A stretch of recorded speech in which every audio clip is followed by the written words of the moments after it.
Hello students, आप सभी का श्री करनी एकेडमी के डिजिटल प्लेटफॉर्म पे स्वागत है। मैं प्रताप सिंह, आपका हिस्ट्री का एजुकेटर, एक बार फिर आपके बीच हाजिर हूँ। और आज हमारा टॉपिक है शिवाजी, मराठा साम्राज्य। शिवाजी का वर्णन करेंगे। यह आपकी कक्षा 12 का है और पाठ 4 है शिवाजी का टॉपिक। ठीक है, तो शिवाजी के बारे में यानी कि मराठाओं के बारे में पढ़ेंगे। देखिए, आप सभी जानते हैं कि औरंगजेब नाम का एक मुगल शासक हुआ था 1757 से लेकर 1657 से लेकर के 1707 ईस्वी तक औरंगजेब। और औरंगजेब अपनी धार्मिक कट्टरता की नीति की वजह से इतिहास में बदनाम है। तो उसने धार्मिक रूप से लोगों पर काफी अत्याचार किए और उसकी इसी धार्मिक कट्टरता के विरोध, कट्टरता की नीति का विरोध किया गया। एक तो सिखों के द्वारा किया गया और एक महाराष्ट्र में किया गया शिवाजी। तो उसकी धार्मिक कट्टरता का विरोध करने के लिए महाराष्ट्र में जिस शक्ति का उदय हुआ वो थे हमारे छत्रपति शिवाजी। कौन थे? छत्रपति शिवाजी। उन्होंने मराठा हिंदू साम्राज्य स्थापित किया और औरंगजेब के खिलाफ संघर्ष किया था शिवाजी ने। 1627 ईस्वी से 1680 ईस्वी तक इनका क्या है, जीवन काल है। अब देखते हैं शिवाजी के बारे में आगे। देखिए, शिवाजी मराठा सरदार शहाजी भोसले और जीजाबाई की संतान थे। यानी कि शिवाजी के पिता का नाम क्या है? शहाजी भोसले और माता का नाम जीजाबाई। उनका जन्म 20 अप्रैल 1627 ईस्वी को पूना महाराष्ट्र के समीप शिवनेर के पहाड़ी किले में हुआ था। शिवाजी का बाल्यकाल संरक्षक दादा कौंडदेव की देखरेख में पिता से दूर माता जीजाबाई की गोद में हुआ था। बालक शिवाजी को अपनी माता और संरक्षक द्वारा हिंदू धर्म शास्त्रों के साथ सैनिक शिक्षा भी दी गई थी।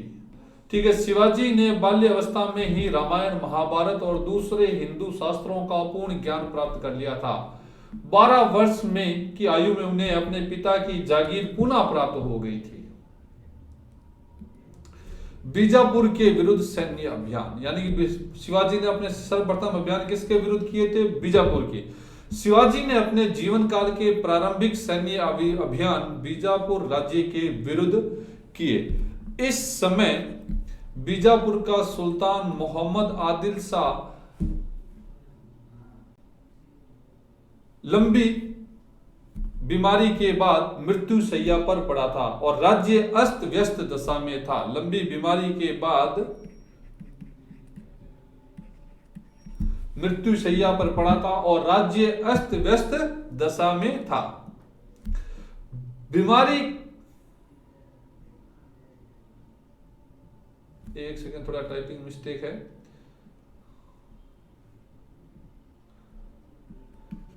तो देखिए, तो जो बीजापुर का शासक था आदिल शाह, तो वो क्या है कि बीमार था और राज्य क्या था? अस्त व्यस्त था। तो इसी का फायदा उठाते हुए शिवाजी ने किले पर अधिकार कर लिया और इस किले से सिंहगढ़ का किला है, यहाँ पे कौन सा किला है? सिंहगढ़ का किला अधिकार कर लिया और इस किले से उसे 2 लाख होर्ण का खजाना मिला।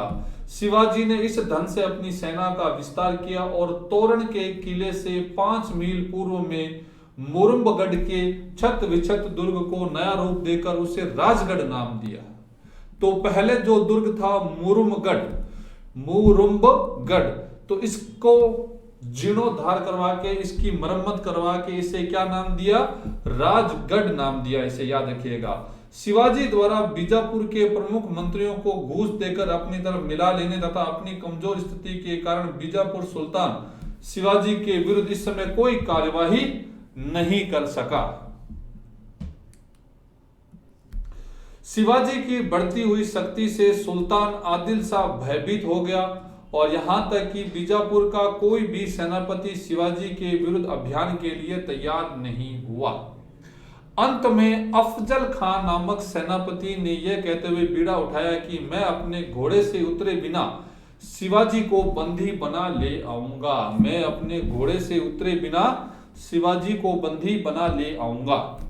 1659 ईस्वी में अफजल खान एक बड़ी फौज लेकर शिवाजी के विरुद्ध रवाना हुआ। अब देखिए, बीजापुर के सुल्तान आदिल शाह ने शिवाजी को पकड़ने के लिए किसे भेजा?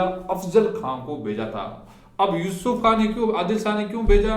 क्योंकि शिवाजी ने अपने जो अभियान किए थे वो किसके खिलाफ किए थे? बीजापुर के सुल्तान आदिल शाह के विरुद्ध किए थे प्रारंभिक। इसी से बीजापुर का सुल्तान आदिल शाह नाराज था और उसने किसको भेजा? अफजल खान। अब देखिए अफजल खान ने, कृष्णाजी भास्कर एक व्यक्ति है, क्या है? कृष्णाजी भास्कर एक व्यक्ति है, इनके माध्यम से शिवाजी को संदेश भिजवाया कि भाई मैं आपसे बैठ के बातचीत करना चाहता हूं।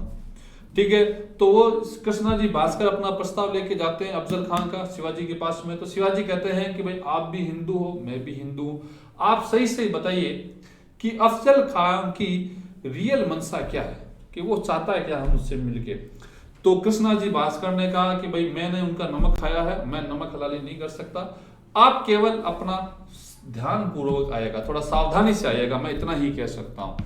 तो शिवाजी कृष्णाजी भास्कर का इशारा समझ गए और उन्होंने क्या किया कि भाई एक बाघ नख जो बनाए थे वो अपने कपड़ों में, नाखूनों में लगाया, एक दो खंजर अपने शस्त्रों में छिपा लिया और फिर वो मिलने गए थे अफजल खान से।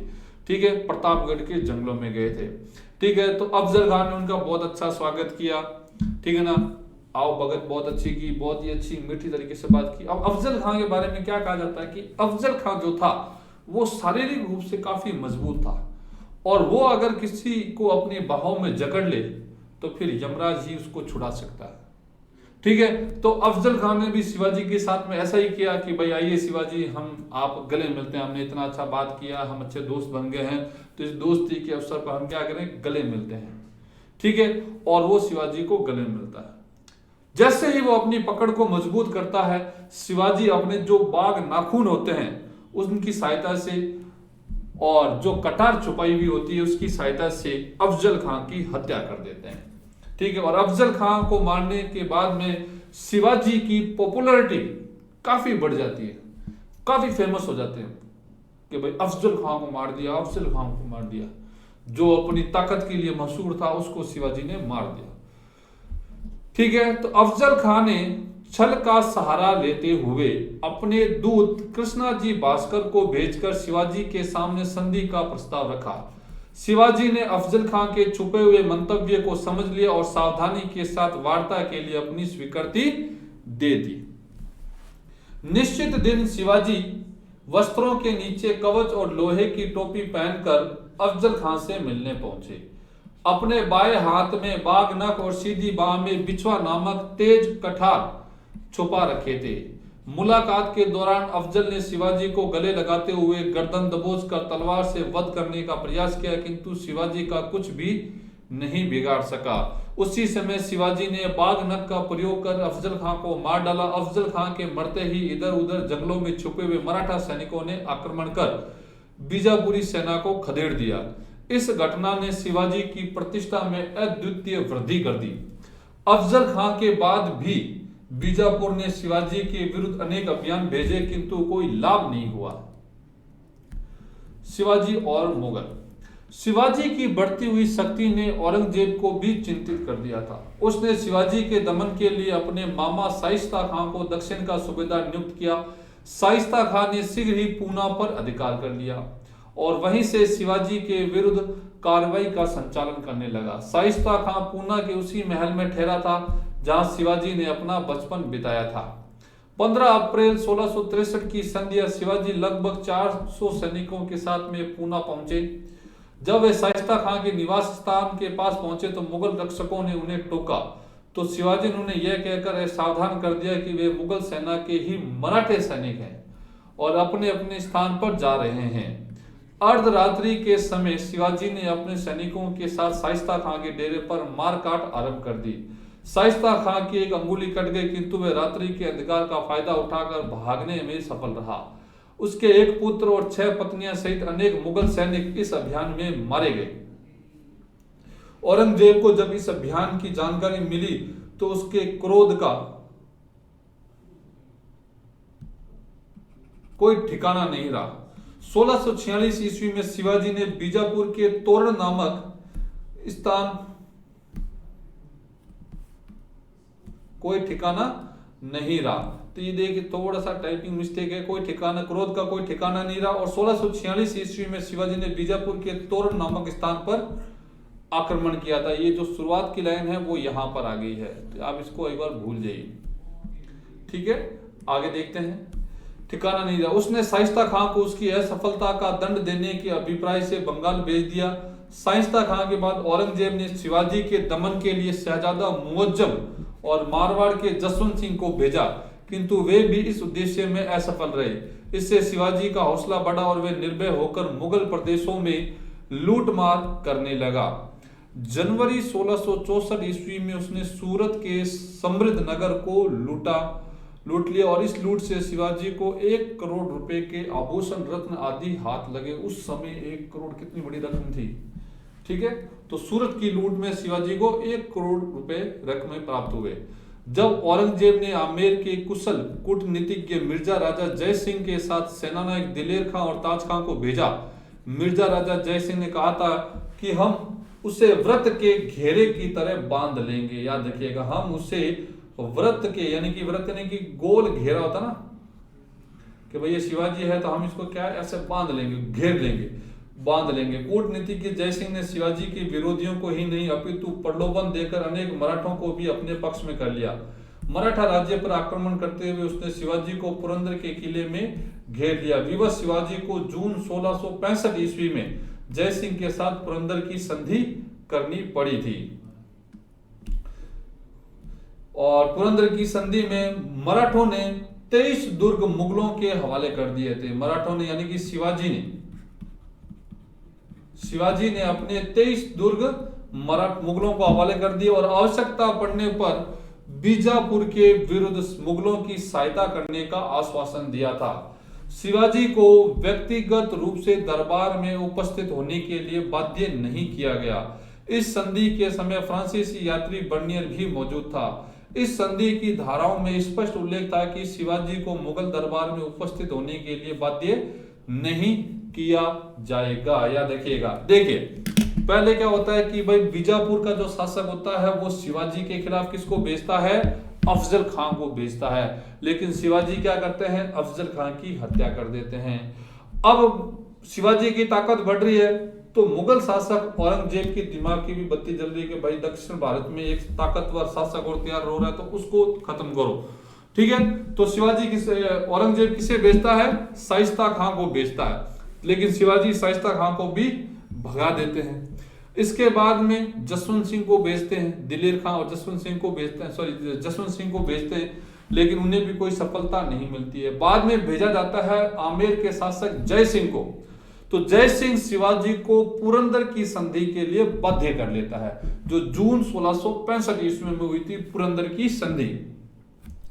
अब इस संधि में क्या होता है कि शिवाजी ने अपने 23 दुर्ग मुगलों को सौंप दिए और यह कहा कि भाई यदि आपको दक्षिण भारत में सैनिक सहायता की आवश्यकता पड़ेगी, बीजापुर के खिलाफ है दक्षिण भारत में, तो हम आपके दक्षिण भारत में सैनिक अभियानों में आपका साथ देंगे। और शिवाजी से यह कहा गया कि भाई आपको मुगल दरबार में व्यक्तिगत रूप से उपस्थित होने के लिए बाध्य नहीं किया जाएगा। और फ्रांसीसी यात्री था बर्नियर, ठीक है ना, तो ये भी वहां पर मौजूद था, याद रखिएगा। इसके बावजूद जय सिंह ने शिवाजी को आगरा चलने के लिए तैयार कर लिया। संभवतः शिवाजी ने भी मुगल दरबार से संपर्क तथा उत्तरी भारत की स्थिति को जानने के लिए एक अच्छा अवसर समझा। मई 1666 ईस्वी को शिवाजी आगरा के मुगल दरबार में उपस्थित हुए। औरंगजेब ने शिवाजी को उचित सम्मान न देकर उनके प्रति रूखा व्यवहार अपनाया। अब होता है क्या है कि भाई औरंगजेब क्या करता है कि शिवाजी को राजाओं की दूसरी पंक्ति में बिठा देता है। शिवाजी सोचते हैं कि मैं बहुत बड़ा राजा हूं और औरंगजेब उनको क्या करता है कि पहली पंक्ति में ना बिठा करके उनको दूसरी पंक्ति में बिठा देते हैं। ठीक है, तो मनसबदारों की तीसरी पंक्ति में बिठा देते हैं। ठीक है, तो तीसरी पंक्ति में खड़ा कर दिया गया। शिवाजी ने देखा कि जसवंत सिंह उनके सामने खड़ा है तो दुखी होकर, अब देखिए यहाँ पे शिवाजी खड़े हैं तो, और यहाँ पर दूसरी पंक्ति में कौन खड़े हैं? जसवंत सिंह। ठीक, उनके सामने खड़ा है तो दुखी होकर कहा कि जिस जसवंत सिंह की पीठ मेरे सैनिकों ने देखी थी, मुझे उसके पीछे खड़ा होना पड़ रहा है। देखिए, जसवंत सिंह ने आक्रमण किया था लेकिन उन्हें कोई सफलता नहीं मिली थी। ठीक है, तो शिवाजी जसवंत सिंह लौट आए थे। अब शिवाजी कह रहे हैं कि भाई मैंने जिस जसवंत सिंह को हरा करके लौटाया था, आज वो पंक्ति में मुझसे आगे खड़ा है और मुझे उसके पीछे खड़ा किया गया है, ये तो क्या है, मेरा अपमान है। दरबार में सम्मानजनक व्यवहार न मिलने पर नाराज शिवाजी वहां से राम सिंह मिर्जा राजा जय सिंह का पुत्र के निवास पर लौट आए। औरंगजेब ने शिवाजी को जयपुर भवन में बंदी बना लिया और मार डालने का निश्चय किया। इस गंभीर स्थिति में भी शिवाजी ने अपना धैर्य नहीं खोया और मुगलों की चंगुल से बच निकलने का उपाय खोजने लगे।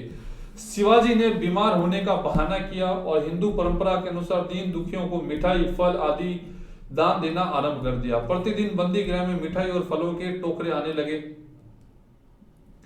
शुरू में तो पहरेदार टोकरों की गहन छानबीन करते थे, किंतु बाद में काफी लापरवाह हो गए थे। अवसर देखकर शिवाजी ने पुत्र संभाजी के साथ इन टोकरों में बैठकर बंदी गृह से निकलकर महाराष्ट्र पहुंचने में सफल हो गए। बंदी जीवन व कठिन यात्रा के कारण शिवाजी का स्वास्थ्य काफी गिर गया था और उधर नया मुगल सूबेदार मुअज्जम आराम तलब आदमी था और उनका सहयोगी जसवंत सिंह था। जसवंत सिंह शिवाजी से सहानुभूति रखता था। दोनों पक्ष इस समय युद्ध आराम चाहते थे और 1667 ईस्वी में जसवंत सिंह की मध्यस्थता से मुगल मराठा संधि संपन्न हो गई थी। अब देखिए क्या स्टोरी मैं आपको बता दूं कि भाई जय सिंह ने, मिर्जा राजा जय सिंह आमेर के जो राजा थे, उन्होंने शिवाजी को पुरंदर की संधि के लिए बाध्य किया। हालांकि संधि में ये धारा नहीं थी कि भाई शिवाजी को दरबार में उपस्थित होना है, मुगल दरबार में व्यक्तिगत रूप से। फिर भी जय सिंह ने शिवाजी को मुगल दरबार में आने के लिए राजी कर लिया। शिवाजी ने भी सोचा कि भाई उत्तर भारत की परिस्थिति को हम अच्छी तरीके से देख लेते हैं, ये एक अच्छा मौका है। ठीक है, तो शिवाजी वहां पर जाते हैं, लेकिन शिवाजी को वहां पर राजाओं की तीसरी पंक्ति में खड़ा किया जाता है। तो शिवाजी इससे क्या नाराज हो जाते हैं और बिना बताए वहां से चले जाते हैं, मतलब दरबार की कार्रवाई से उठकर चले जाते हैं। औरंगजेब क्या करता है, उन्हें जयपुर भवन में बंदी कर देता है और उन्हें मारने का निश्चय करता है। अब शिवाजी क्या करते हैं कि एक ड्रामा करते हैं, कहते हैं कि मैं बीमार हूं, फल डॉक्टर ने कहा है कि अब तो दुआ काम आएगी, दवा काम नहीं आएगी। और दुआ कैसे काम आएगी, दान पुण्य करने से, दान दक्षिणा देने से। तो शिवाजी ने कहा कि भाई फल फ्रूट जो भी दान दे सकता हूं, तो बड़ी बड़ी टोकरियां मंगवाते और उनमें फल फ्रूट वगैरह दान में देते।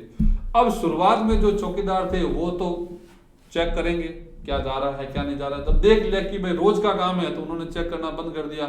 और जब शिवाजी ने देखा कि अब भाई जो चौकीदार वगैरह है ये ढंग से चेक नहीं कर रहे हैं, ढीले पड़ गए हैं, ठीक है, तो एक दिन शिवाजी उन फलों की टोकरी में बैठ करके वहां से चले गए। शिवाजी के साथ में उनका बेटा संभाजी भी था, तो दोनों टोकरियों में बैठकर वहां से चले गए। ठीक है, और बाद में दोनों पक्षों के बीच में जसवंत सिंह की मध्यस्थता से क्या हो गई, मुगल मराठा संधि हो गई थी। इसके अनुसार शिवाजी को स्वतंत्र शासक स्वीकार कर औरंगजेब ने, याद रखिएगा शिवाजी को राजा की उपाधि किसने दी थी, औरंगजेब ने, तो राजा की उपाधि की मान्यता दे दी। संधि के बावजूद औरंगजेब शिवाजी के विरुद्ध चाल चलने से बाज नहीं आया और इस कारण 1670 ईस्वी में शिवाजी ने सूरत को पुनः लूट लिया और अपने खोए हुए प्रदेशों पर अधिकार करना प्रारंभ कर दिया। शिवाजी ने बनारस के गंगा भट्ट नामक ब्राह्मण को बुला करके जून 1674 ईस्वी में राजधानी रायगढ़ में अपना राज्याभिषेक करवाया था, याद रखिएगा, ठीक है ना।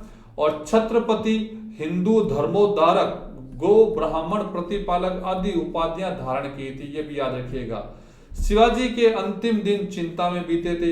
एक तरफ तो वो अपने पुत्र संभाजी के मुगलों की शरण में जाने से दुखी थे, तो दूसरी तरफ उनकी पत्नी सोयराबाई अपने पुत्र राजा राम को उत्तराधिकारी बनाने के लिए षड्यंत्र रच रही थी। ठीक है, तो भाई एक तरफ तो उनका जो बड़ा बेटा था संभाजी, उसके व्यवहार से दुखी थे और दूसरी तरफ पत्नी सोयराबाई वो उनको पिंच कर रही थी कि भाई मेरे बेटे राजा राम को बनाओ, मेरे बेटे राजा राम को राजा बनाओ, छत्रपति बनाओ। तो शिवाजी का जो अंतिम समय था वो थोड़ा सही नहीं था, चिंता में भी था।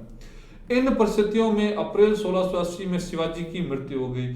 शिवाजी ने देश के लोगों में नवजीवन का संचार करने तथा स्वतंत्र हिंदू राज्य की स्थापना के उद्देश्य से आजीवन संघर्षरत रहे। एक बड़ी सीमा तक वे अपने उद्देश्य में सफल रहे। सर जदुनाथ सरकार ने शिवाजी को हिंदू प्रजाति का अंतिम प्रतिभा संपन्न व्यक्ति और राष्ट्र निर्माता शासक था, ठीक है ना, कहा है। तो जदुनाथ सरकार के अनुसार शिवाजी हिंदू प्रजाति का अंतिम प्रतिभा संपन्न व्यक्ति और राष्ट्र निर्माता शासक था। ये किसने कहा? जदुनाथ सरकार ने कहा है। किसके बारे में? शिवाजी के बारे में। जिस समय वे महाराष्ट्र के रंगमंच पर आए उस समय मराठे विदेशी शासकों के अधीन दक्षिण में सर्वत्र बिखरे हुए थे। शिवाजी ने उन्हें संगठित कर सिद्ध कर दिया कि वे राज्य की स्थापना ही नहीं अपितु एक राष्ट्र का निर्माण कर सकते हैं। मुगलों का कड़ा प्रतिरोध कर उन्होंने मराठा स्वराज्य की स्थापना की। अब शिवाजी की धार्मिक स्थिति। विद्वान ब्राह्मणों को प्रोत्साहन देने के लिए उन्होंने एक पृथक धनराशि की व्यवस्था की थी। हिंदू होने के बावजूद शिवाजी एक धर्म सहिष्णु शासक थे, यानी कि अन्य धर्मों के लोगों को परेशान नहीं करते थे। उन्होंने अपनी मुस्लिम प्रजा को विचार और नमाज की पूरी स्वतंत्रता दे रखी थी तथा मुसलमान फकीर और पीरों को समान रूप से आर्थिक सहायता प्रदान की। उन्होंने कैलोसी के बाबा याकूत के लिए आश्रम बनवाया था और युद्ध अभियानों के समय उनके सैनिकों के हाथ अगर कुरान लग जाती तो वे उससे अपने मुस्लिम साथियों को पढ़ने के लिए दे देते थे।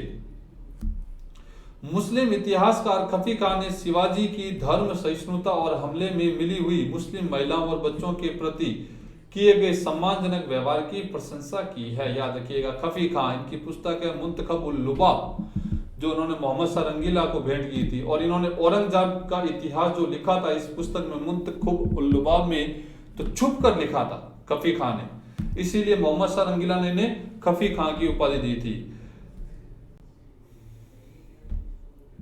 कल्याण के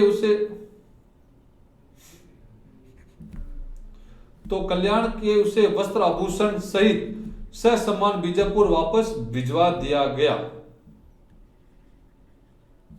ठीक है।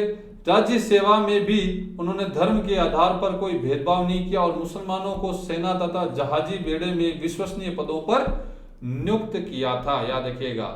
अब है हिंदू स्वराज्य। इतिहासकार सरदेसाई के अनुसार शिवाजी महाराष्ट्र तक सीमित न रहकर भारत में भी हिंदू राज्य की स्थापना करना चाहते थे। याद रखिएगा, हिंदू राज्य की स्थापना करना चाहते थे। इसके कथन के पक्ष में निम्नलिखित तर्क हैं। 1645 ईस्वी के आरंभ में शिवाजी ने दादा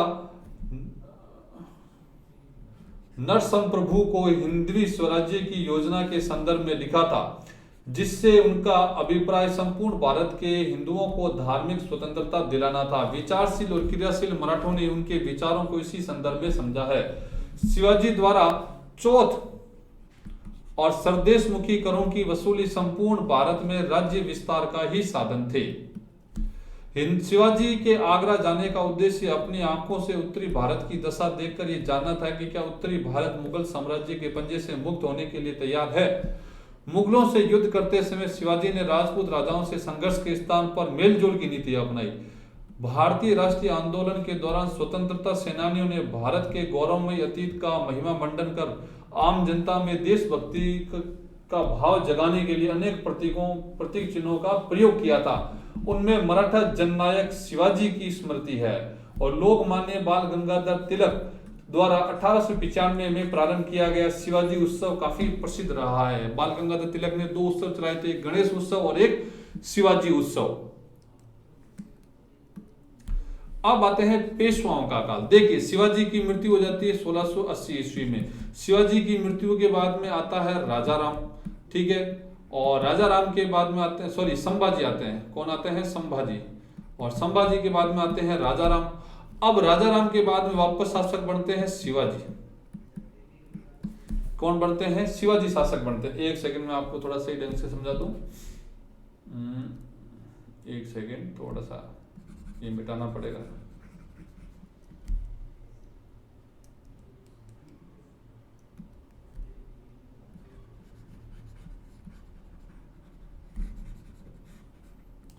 अब देखिए, 1680 ईस्वी में शिवाजी की मृत्यु हो गई।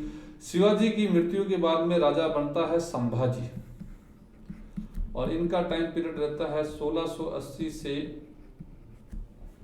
89 तक। इनके बाद में राजा आता है राजा राम। ठीक है। और राजा राम का टाइम पीरियड रहता है 89 से 1700 ईस्वी तक। और फिर आते हैं शिवाजी द्वितीय और इनका टाइम पीरियड होता है 1700 से 1707 ईस्वी तक, 8 मान लीजिए। शिवाजी सेकंड। अब देखिए इस समय क्या होता है कि औरंगजेब का आक्रमण होता है 1689 में। औरंगजेब आक्रमण करता है और संभाजी की क्या कर देता है, हत्या कर देता है। और संभाजी का पुत्र होता है शाहू, उसको बंदी बना लेता है। संभाजी का पुत्र होता है शाहू, उसको बंदी बना लेता है। कौन? औरंगजेब। अब संभाजी की मृत्यु हो गई, शाहू को बंदी बना लिया, तो राजा कौन बनता है? राजा राम बनता है। ये शिवाजी का दूसरा पुत्र होता है और संभाजी का छोटा भाई होता है। अब राजा राम की भी मृत्यु हो जाती है 1700 ईस्वी में, तो राजा राम का पुत्र संभाजी शिवाजी द्वितीय शासक बनता है। और इसकी माता होती है ताराबाई, वो संरक्षिका बनती है इसकी, क्योंकि ये छोटा होता है। अब क्या होता है कि 1707 ईस्वी में औरंगजेब की मृत्यु हो जाती है और औरंगजेब की मृत्यु के बाद जो शासक बनता है बहादुर शाह प्रथम, वो शाहू को क्या कर देता है? आजाद कर देता है कि भाई जा, तेरे को जेल में बंद कर रखा था, अब तेरे को छोड़ दिया। ठीक है। अब शिवाजी द्वितीय और शाहू के बीच में संघर्ष होता है। शाहू कहे कि भाई मेरे पापा राजा थे तो मैं राजा बनूंगा। शिवाजी द्वितीय कहते हैं कि भाई मेरे पापा राजा थे तो मैं राजा बनूंगा, मेरे पापा का नाम भी तो राजा राम ही था। शाहू कहते नहीं, मेरे पापा संभाजी राजा थे तो उनके बाद में राजगद्दी मेरी होती है। अब इसमें क्या होता है कि दोनों के बीच में एक युद्ध लड़ा जाता है, खेड़ा का युद्ध। खेड़ा का युद्ध लड़ा जाता है और इस युद्ध में शाहू विजयी होता है। और किसकी सहायता से? बालाजी विश्वनाथ की सहायता से। किसकी सहायता से? बालाजी विश्वनाथ की सहायता से। ठीक है, बालाजी विश्वनाथ की सहायता से। और बाद में ये क्या करता है? शाहू 1713 ईस्वी में इनको पेशवा बना देता है। क्या कर देता है? पेशवा। पेशवा होता है शिवाजी के जो अष्ट प्रधान थे, 8 प्रमुख अधिकारी, तो उनमें सर्व प्रमुख होता है वर्तमान प्रधानमंत्री, मान लीजिए। सारी ताकत पेशवाओं के पास में होती है और यहीं से पेशवाओं का काल क्या होता है? शुरू होता है। पेशवा शिवाजी के कमजोर उत्तराधिकारियों के समय मराठा साम्राज्य की बागडोर उनके पेशवा प्रधानमंत्री के हाथों में आ गई। पेशवाओं के शासन का प्रारंभ बालाजी विश्वनाथ 1713 से 1720 ईस्वी के समय हुआ, जिसे इस पद पर मराठा शासक शाहू द्वारा 1713 ईस्वी में नियुक्त किया गया था। इसके समय में सैयद बंधु अब्दुल्ला खां और हुसैन अली दिल्ली के शासक निर्माता थे। 2 बंधु थे, सैयद बंधु जो इतिहास में प्रसिद्ध हैं, अब्दुल्ला खां और हुसैन अली, और ये दोनों इतिहास में किंग मेकर के नाम से, शासक निर्माता यानी किंग मेकर के नाम से प्रसिद्ध होते हैं। फर्रुखसियर, रफी उद्दौला, रफी उद्दर्जाद, मोहम्मद शाह रंगीला आदि शासकों को बनाने में इन्हीं का योगदान होता है। ठीक है। अब ये क्या करते हैं? बालाजी विश्वनाथ से संधि करते हैं। सैयद बंधुओं ने बहादुर शाह प्रथम को हटाकर फर्रुखसियर को मुगल सिंहासन पर बैठाया था, किंतु वह शीघ्र ही इन दोनों भाइयों के खिलाफ षड्यंत्र करने लगा था। अब देखिए, जो मुगल बादशाह है फर्रुखसियर, ये इन दोनों भाइयों की मदद से शासक बना था, लेकिन बाद में इनको मारने का ही षड्यंत्र करने लगा फर्रुखसियर। इन दोनों भाइयों को पता लग जाता है और ये क्या करते हैं? बालाजी विश्वनाथ से संधि करते हैं, जो दिल्ली की संधि कहलाती है, ताकि मराठों ने सहायता की थी इनकी और इन्होंने फर्रुखसियर को गद्दी से हटाया था। ठीक है। और ये इतिहास में पहला मौका था जब किसी सरदारों ने मुगल बादशाह को गद्दी से हटाया था। अभी तक तो मुगल शासक सरदारों को हटाते थे, लेकिन अब मुगल सरदारों ने मुगल शासक को हटाया था। शीघ्र इन दोनों भाइयों के खिलाफ षड्यंत्र करने लगा और दक्कन में मौजूद मीर बख्शी हुसैन अली को जब इस षड्यंत्र की जानकारी हुई तो उसने फर्रुखसियर पर प्रहार करने के लिए मराठा शासक शाहू से 1719 में संधि की। और ये कौन सी संधि कहलाती है? दिल्ली की संधि। और इसे मराठा इतिहास का मैग्ना कार्टा कहा जाता है, दिल्ली की संधि। और इस संधि के अनुसार क्या था? मुगलों द्वारा शाहू को वे सब प्रदेश लौटा दिए जाएंगे जो शिवाजी के स्वराज्य नाम से प्रसिद्ध हैं। खानदेश, बरार, गोंडवाना, हैदराबाद, कर्नाटक में मराठों द्वारा हाल ही में जीते गए प्रदेश पर उनका अधिकार स्वीकार कर लिया गया था। मराठों को दक्कन के 6 प्रांतों से चौथ और सरदेश मुखी, ये मराठों के 2 प्रमुख के, चौथ यानी कि 1/4 हिस्सा उनकी इनकम का, और ये एक अतिरिक्त कर था जो 1/10 लिया जाता था टोटल का, नामक कर वसूल करने की अनुमति दे दी जाएगी, और बदले में 15,000 मराठा सैनिक मुगल सम्राट की सेवा में रहेंगे। दिल्ली में नजरबंद शाहू की माता येसुबाई और पत्नी सहित मराठा राज परिवार के सदस्यों को मुक्त कर वापस भेज दिया जाएगा। हुसैन अली के दिल्ली की तरफ प्रस्थान करने पर संधि के अनुसार बालाजी विश्वनाथ और खांडेराव धमादे के नेतृत्व में 15,000 मराठा सैनिकों ने उसका साथ दिया, और सैयद बंधुओं ने फरुख शेर को अपदस्थ कर रफी उद दर्जात को मुगल बादशाह बना दिया, जिसने उपरोक्त संधि को स्वीकृति प्रदान कर दी थी। 1719 याद रखिएगा, कौन सी 1719 संधि हुई थी? दिल्ली की संधि। कौन सी संधि?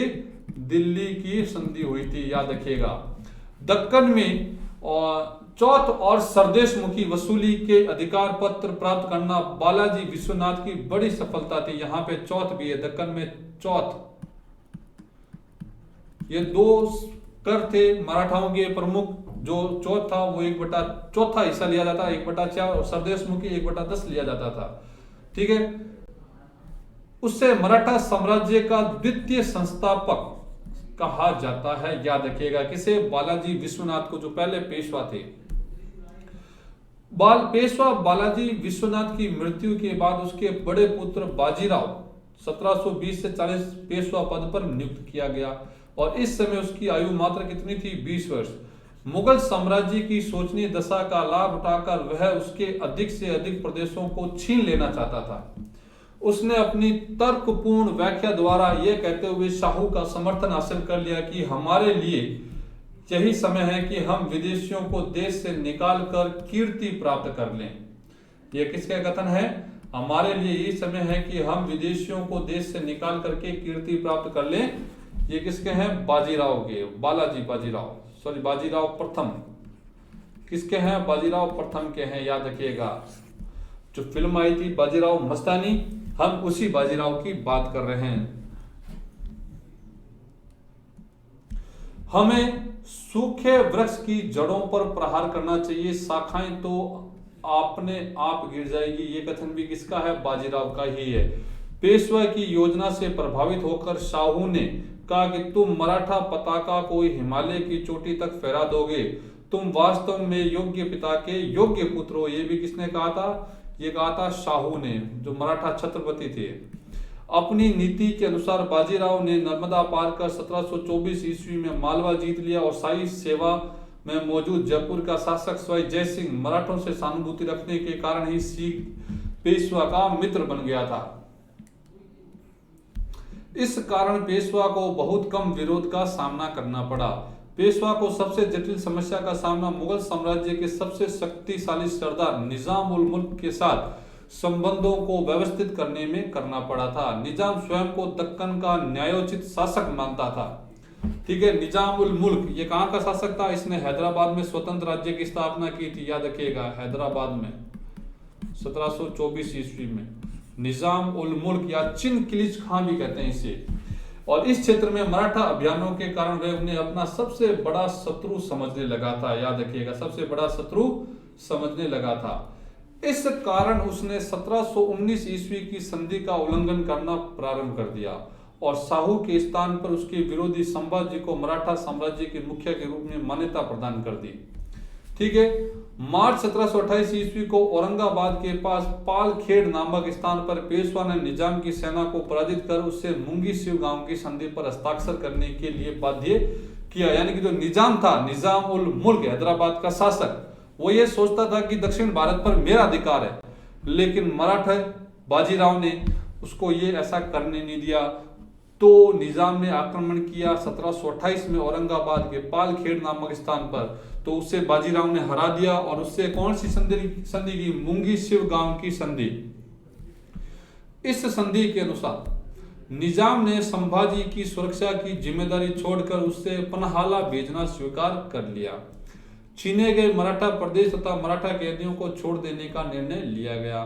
1719 की संधि के अनुसार शाहू के चौथ और सरदेशमुखी कर की वसूली के अधिकार को मान लिया गया। कुछ समय बाद चौथ और सरदेशमुखी के बदले पेशवा ने प्रतिज्ञा कर ली कि वह निजाम के प्रदेशों पर आक्रमण नहीं करेगा। निजाम ने मराठों के उत्तरी भारत पर आक्रमण में तटस्थ रहना स्वीकार कर लिया और पेशवा ने उत्तर भारत पर अपना ध्यान केंद्रित करते हुए 1728 में मालवा और बुंदेलखंड के मुगल प्रदेशों पर अधिकार कर लिया था। याद रखिएगा। मार्च 1737 ईस्वी में अवध के सूबेदार सादत खान ने मराठा सेनापति मल्हार राव होलकर को पराजित कर दिया था और इस विजय की डींग मारते हुए दिल्ली में सूचना भेजी कि उसने मराठों को चंबल के पार खदेड़ दिया। बाजीराव इस विजय का खंडन करने के लिए 14 दिन का सफर मात्र 2 दिन में तय कर दिल्ली पर टूट पड़ा और इस आक्रमण से भयभीत मुगल सम्राट को बाजीराव ने संदेश भेजा कि उसके अभियान का उद्देश्य कुछ प्राप्त करना नहीं अपितु सिर्फ ये दिखाना है कि वह अभी तक जिंदा है। और कहते हैं कि वो केवल 500 घुड़सवार सैनिकों को लेकर गया था बाजीराव और दिल्ली का शासक इतना भयभीत हो गया कि वो दिल्ली छोड़ के चला गया था, मोहम्मद शाह रंगीला। दिल्ली से लौटने के बाद पेशवा ने निजाम को पराजित कर 17 जनवरी 1738 ईस्वी को दोरई सर्राई की संधि की थी। और ये कौन सा युद्ध होता है? भोपाल का युद्ध होता है। ये कौन सा युद्ध होता है? भोपाल का युद्ध होता है, याद रखिएगा। संधि करने के लिए बाध्य किया। इस संधि के अनुसार उसने संपूर्ण मालवा और नर्मदा से लेकर चंबल तक के प्रदेश को बाजीराव के आधिपत्य में छोड़ दिया। 1740 ईस्वी में बाजीराव ने निजाम उल मुल्क के द्वितीय पुत्र नासिर जंग को परास्त कर मुंगी सेव गांव की संधि पर हस्ताक्षर करने के लिए बाध्य किया। इसके अनुसार नासिर जंग ने हांडिया और खरगांव के जिले मराठों को सौंप दिए और 8 मई 1740 ईस्वी को नर्मदा नदी के किनारे रावण नामक स्थान पर अचानक बाजीराव की क्या हो गई? मृत्यु हो गई थी। क्या हो गई थी? मृत्यु हो गई थी। तो यह था पेशवाओं का काल। किसका काल था? पेशवाओं। देखिए, औरंगजेब की नीतियों के खिलाफ शिवाजी ने एक हिंदू राज्य स्थापित किया, लेकिन 1680 ईस्वी में शिवाजी की क्या हो जाती है? मृत्यु हो जाती है और कुछ समय तक मराठा साम्राज्य अस्त व्यस्त हो जाता है। लेकिन बाद में जब शाहू शासक बनता है, छत्रपति बनता है और वो पेशवा बालाजी विश्वनाथ को पेशवा बनाता है, तो उसके बाद में मराठों का वापस पेशवाओं के अधीन मराठों का वापस उत्थान होता है और पेशवा बाजीराव मराठों के साम्राज्य को काफी फैला देता है। क्या कर देता है? काफी फैला देता है।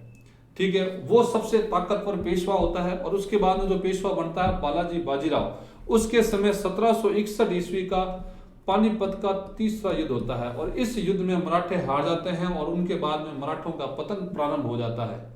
और बाद में आपको पता होगा 1775 से 1782 ईस्वी तक प्रथम आंग्ल मराठा युद्ध होता है और इस युद्ध के बाद में अंग्रेज मराठों पर ज्यादा हावी हो जाते हैं और बाद में 1818 में अंग्रेज मराठा शासन का अंत करके मराठा साम्राज्य को अपने में मिला लेते हैं। तो पेशवा बाजीराव नो डाउट भारत का एक महत्वपूर्ण शासक था, एक महत्वपूर्ण योद्धा था, जिसने अपनी काबिलियत के दम पर अपनी नाम कमाया था, अपनी धाक जमाई थी, जिसने निजाम उल मुल्क और उसके पुत्र नासिर जंग को कई बार युद्ध में पराजित किया और स्वयं कभी भी किसी भी युद्ध में नहीं आ रहा था और केवल 500 घुड़सवारों के साथ दिल्ली पर आक्रमण करना, ये उसकी वीरता का क्या है? प्रमाण है। तो उसने भी एक हिंदू स्वराज्य का सपना देखा था और मराठाओं की सबसे बड़ी कमजोरी क्या रही कि इनके जो पेशवा हुए बालाजी विश्वनाथ भी, जिसे द्वितीय संस्थापक कहा जाता है, नो डाउट एक बहुत ही योग्य व्यक्ति था, लेकिन पेशवाओं की मृत्यु समय से पहले हो गई। इसलिए मराठा साम्राज्य इतने उन्नति नहीं कर पाया। अगर पेशवा बालाजी विश्वनाथ और बाजीराव की मृत्यु इतनी जल्दी नहीं होती तो भारत का इतिहास आज हमें किसी और ही परिदृश्य में देखने को मिलता। लेकिन दुर्भाग्य हमारा कि ये दोनों वीर समय से पहले चले गए। बाजीराव केवल 40 वर्ष की उम्र में उसकी मृत्यु हो गई थी और अचानक मृत्यु हुई। ठीक है, तो ये आज का जो चैप्टर था वो हमारा पूरा होता है, बालाजी विश्वनाथ, बालाजी बाजीराव। ठीक है, और जो शिवाजी था, उम्मीद करता हूं कि आपको पसंद आया होगा। फिर मिलेंगे एक नए वीडियो के साथ, एक नए टॉपिक के साथ। तब तक के लिए बहुत बहुत धन्यवाद।